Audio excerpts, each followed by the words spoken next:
Hello and welcome to Unpreachy, a podcast of homilies and reflections from St. John Chrysostom Parish.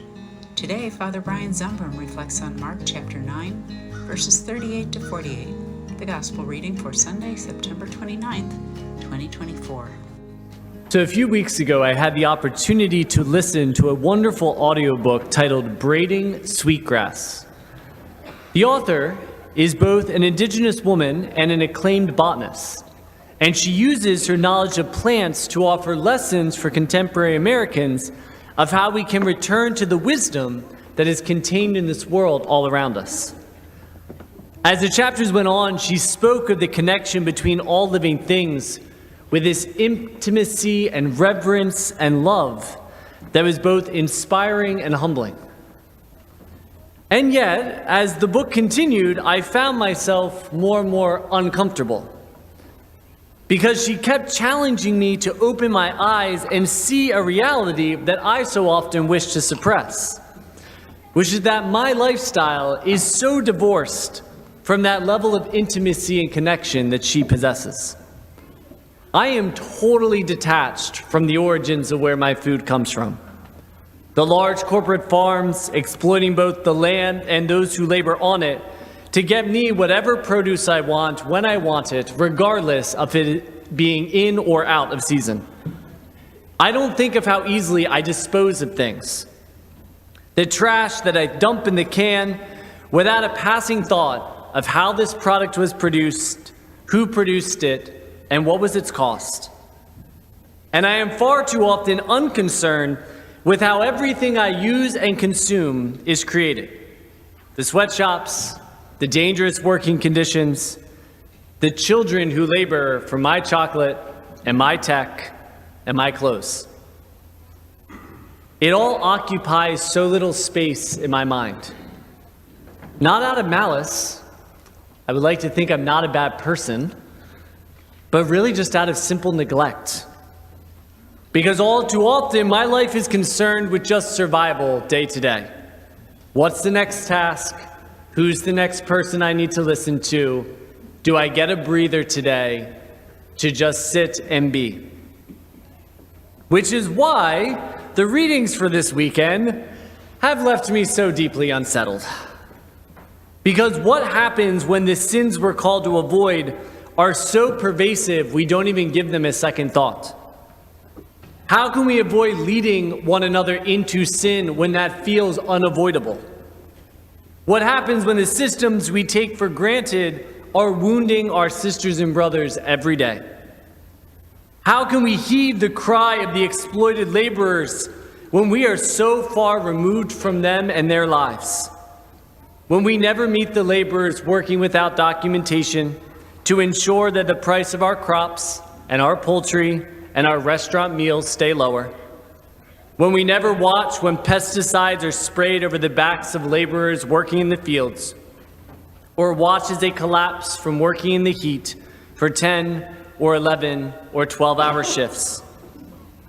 When we never visit the factories throughout the world that pay their employees pennies for the products that they will sell to us for hundreds of dollars to obtain the newest version when it hits the shelves?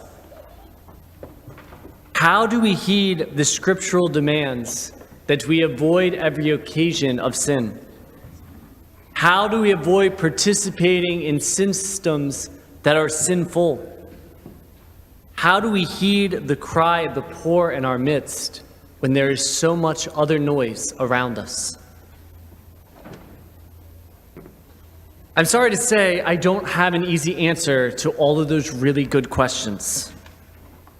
Because the truth is, the world in which Jesus preached is so radically more complex today than it was 2,000 years ago.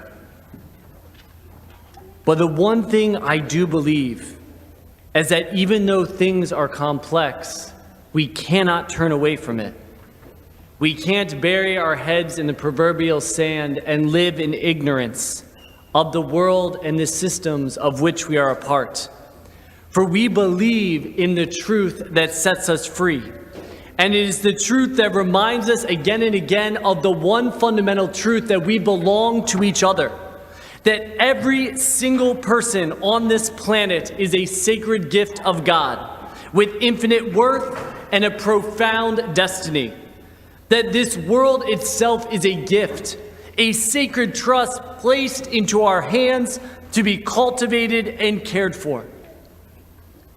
And that means that each and every one of us this day and every day is invited to roll up our sleeves and jump into this mess, as daunting as it may be, to take that first step, whatever that step is or looks like, to get this world to better reflect the image of God in which it was created. So let us listen and learn, my friends. Let us cross the boundaries and the borders to connect, to understand, to stand beside. Let us choose wisely. Let us call out evil when we see it, and be the voice that demands justice for the most vulnerable among us. Let us repent of the evil we have done and the good we have failed to do, and of the very brokenness that we participate in each day. And above all, let us be the builders of this kingdom that was preached to us, prepared for us, and entrusted to us. Let us be the ones who live Jesus until he comes again. When he does, may the world he find be the home that he has called us to create it to be. May God be praised. Unpreachy is a production of St. John Chrysostom Parish in Wallingford, Pennsylvania. Visit us at sjcparish.org. If you enjoyed this episode, please share it with a friend. This podcast was produced by Brendan Lorden with music by Skytoes on Upbeat. Thanks for listening. Be well.